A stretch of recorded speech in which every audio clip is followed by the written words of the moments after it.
Imaginez-vous en plein désert, à dos de chameau, sous un soleil brûlant. Dans vos bagages, un laboratoire photo portable, des plaques de verre et des produits chimiques qui risquent de s'évaporer.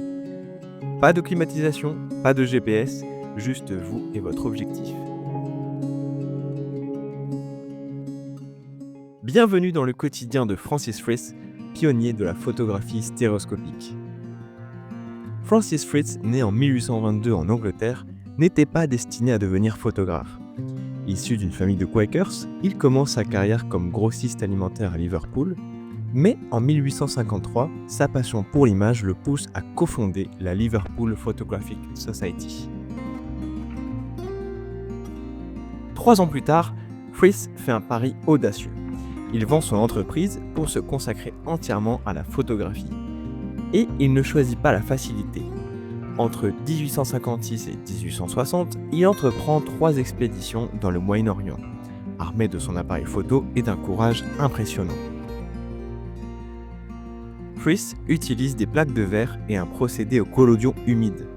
Ça signifie qu'il doit préparer ses plaques sur place, dans des conditions extrêmes, parfois sous des températures de 55 degrés. La chaleur fait réagir les produits chimiques de manière imprévisible et chaque photo est une course contre la montre. Malgré ces défis, Fritz capture des images époustouflantes. Les pyramides de Gizeh, Jérusalem ou la vallée du Nil. En bref, ces photos stéréoscopiques permettent aux spectateurs de plonger dans ces paysages lointains avec une profondeur et une précision jamais vues auparavant.